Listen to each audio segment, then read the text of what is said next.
شروع اللہ کا نام لے کر جو بڑا مہربان نہایت رحم والا ہے۔ اے نبی صلی اللہ علیہ وآلہ وسلم، اپنے پروردگار کا نام لے کر پڑھو جس نے تمام کائنات کو پیدا کیا، جس نے انسان کو خون کی پھٹکی سے بنایا۔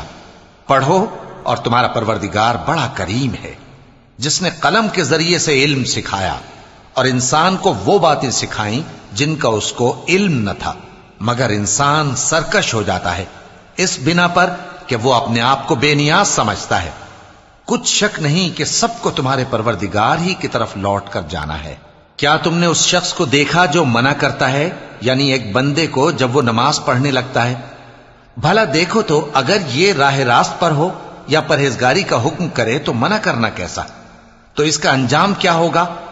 ذرا دیکھو تو اگر اس نے دین حق کو جھٹلایا اور اس سے منہ موڑا، کیا اس کو معلوم نہیں کہ اللہ دیکھ رہا ہے؟